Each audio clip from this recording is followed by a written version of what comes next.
Gemini, welcome to your tarot reading for mid-August 2024. We're just going to jump right into it here. We begin with the High Priestess in the past position.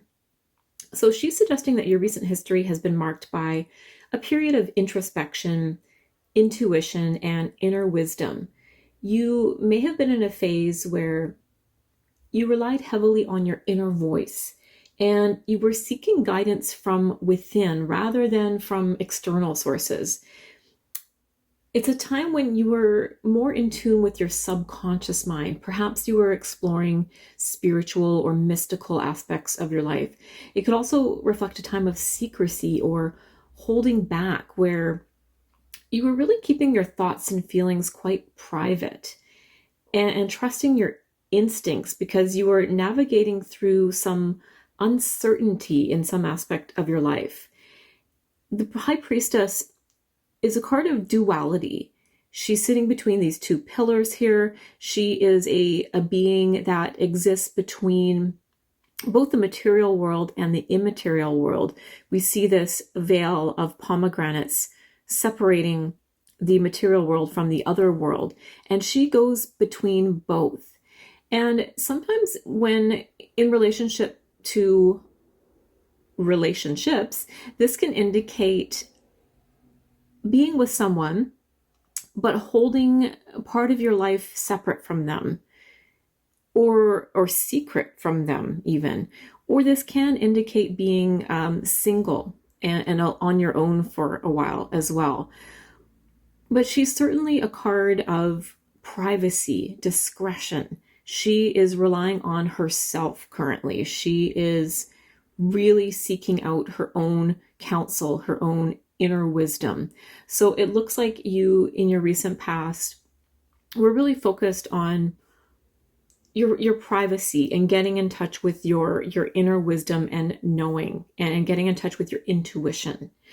We have the Eight of Pentacles in the position of the present. So this indicates a time of hard work and dedication and craftsmanship that you're involved in. You're likely in a phase right now where you're deeply focused on mastering a skill and honing your craft, or just working really diligently towards a goal that you have. This card reflects a really strong work ethic and a commitment to improvement, and it suggests that you're currently putting in the necessary effort to achieve your ambitions, whether that's in your career, your personal projects, or even just self-development. This card also emphasizes the importance of attention to detail and persistence. You are currently laying the groundwork for future success, and your efforts are likely to be rewarded if you continue on this path. So I see you working very diligently right now. Often when this card shows up, it can mean that money is on its way to you, most likely because of some effort and work you've been putting in towards getting really good at something. And this could also mean some kind of opportunity, promotion, new job or something may be on its way to you because of the position you have put yourself in. So I see you right now being quite focused on your craft, your skills, your career, advancing yourself through learning some new skills. And it is going to put you in a really good position. Money is going to be coming to you because of this hard work and effort. You're going to be recognized for the master that you are becoming. You're not quite there yet. This is the card of the apprentice. But look how hard he's working and look what he's already achieved. So you're well on your way to being sought out for your expertise in some area. And this might have to do with this High Priestess energy of kind of keeping to yourself. I see you very focused on yourself right now, and that's not a bad thing. We all need to do that sometimes, really give ourselves that love and effort and energy that sometimes we pour into other people. This might be a time for you to do that for yourself. In the position of obstacles that you might face this mid-month, we have the Three of Swords.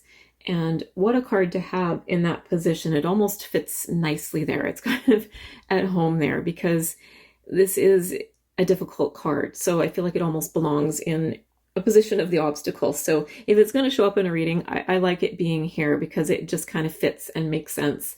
But it's indicating that there's potential challenges related to emotional pain, heartbreak, or conflict for you this mid-month.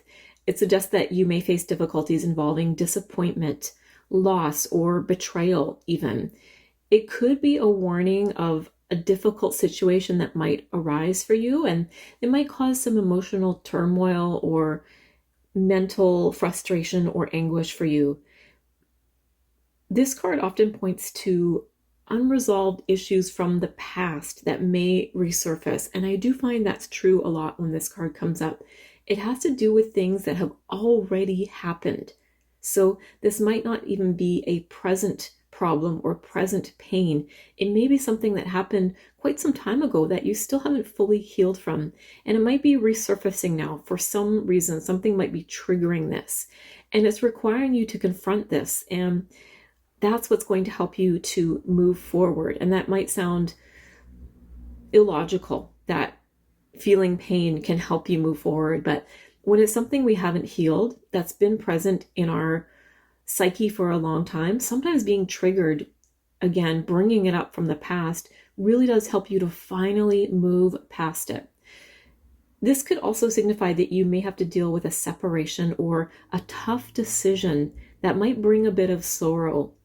But the key here is to recognize that while pain is a part of the journey, it can also lead to growth and deeper understanding if it's faced with courage and honesty. And I'm definitely getting the sense here that there may be something going on that might bring a sense of betrayal for you. Just this combination of cards of the High Priestess, the Three of Swords, and the Moon together.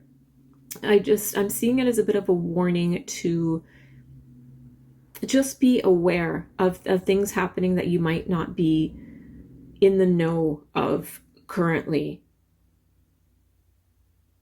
There's just an element of secrecy, behind the scenes energy, and then this card often does point to a feeling of betrayal. So just keep that in mind this month, this mid-month.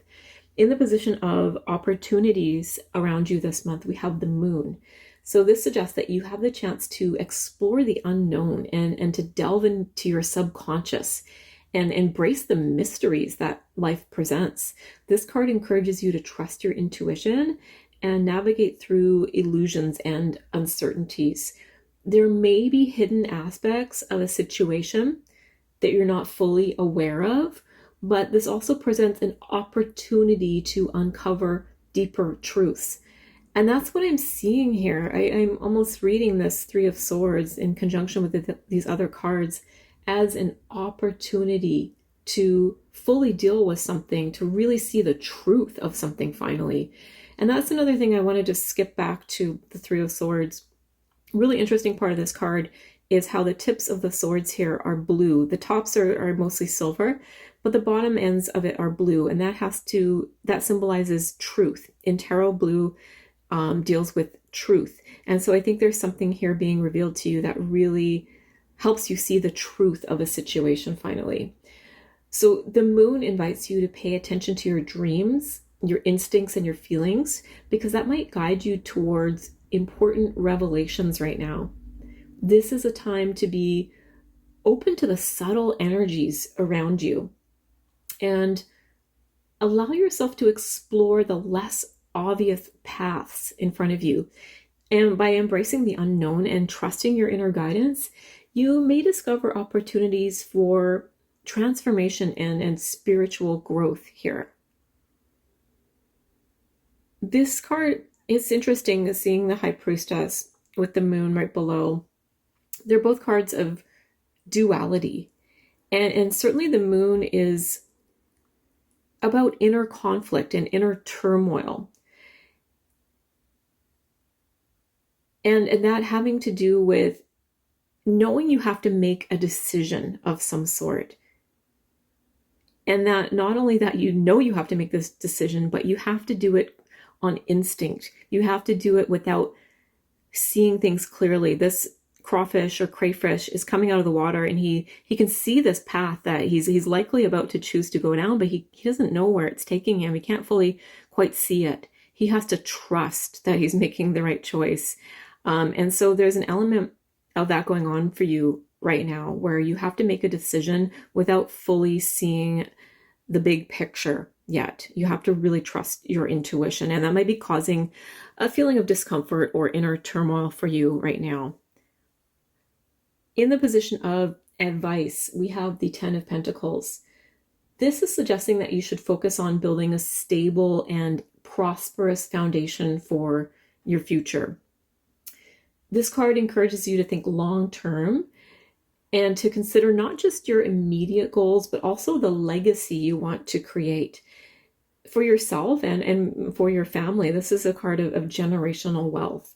It's a reminder to invest in your relationships, your family, and your community, as those connections will provide support and security. So this card is not just about financial wealth, it's about the wealth of family and surrounding yourself with loved ones. And family doesn't have to mean blood relatives. It can be about the family that you choose as well. But this card is really a reminder to invest in those good relationships in your life. It's also advising you to value tradition and heritage and the wisdom passed down through generations. So it's a time to think about what you want to leave behind for others, whether that's material wealth, knowledge, or a strong sense of belonging. And by creating lasting stability and nurturing your connections, that will ensure that your efforts are not just for personal gain, but for the benefit of those who follow and those who are around you. And I want to say too, when the Ten of Pentacles shows up in a reading, it can sometimes indicate a wedding, a union of two people where not only do they get along, but their families get along. They're from similar backgrounds, and it's a union that is destined to be really prosperous in terms of emotional wealth as well as financial wealth. So if this is a relationship reading for you, and I am getting that from this reading, we have some Pentacles energy here, but I'm getting the sense there that this might have to do with love, with relationships. And if you're wondering about a relationship that you're in right now and asking yourself, is this relationship going to go to the next level of commitment? When the Ten of Pentacles shows up, it's a resounding yes, that this definitely will progress into something more serious, committed, and long-lasting by the looks of it. So if this is a love reading, there may be some stuff happening right now where it's making you feel a little insecure, a little like you want to keep pieces of yourself private and separate and even secret right now. This may have to do with being hurt in the past, and you're very guarded for good reason, likely. It looks like you may have suffered through quite a significant betrayal in the past. And that's making you think, can I trust this? Can I climb out of my nice, safe, warm pool here and head down this road again, not knowing if this is going to work out? If that's something you're wondering about and you are kind of keeping to yourself a little bit and questioning whether this relationship can work, the Ten of Pentacles is coming in at the end as an assurance that you can. You can trust that this relationship will go to the next level of commitment, and it will actually be a very happy and prosperous union. So the High Priestess has provided you with some strong intuitive insights and a deep connection to your inner self. And then currently with the Eight of Pentacles, you're really dedicated to hard work and self-improvement. You really want to lay the foundation for your future success. And I'm getting this real sense of independence. You don't want to rely on anyone else. You want to create your own wealth, your own success. And I applaud you for that. That's the only way to go in life. However, the Three of Swords warns of potential emotional challenges that may test your resilience. And the Moon is here to say you have the opportunity right now to explore deeper truths and trust your intuition. And that's going to lead to quite a bit of personal growth if you allow that to happen. And then the Ten of Pentacles at the end here is advising you to focus on creating a stable and prosperous future, not just for yourself, but those who are a part of your life and legacy. So I think it's coming in as this nice assurance after this kind of energy of doubt here on this side of the reading, to say, you can trust again. You can start building something with someone else. You don't have to go it alone. There is a partnership available to you here that's going to be very long lasting and very rewarding. So that is your reading, dear Gemini. I hope you enjoyed it. Please be sure to let me know in the comments your thoughts. And thank you so much for being here. I'll see you next time.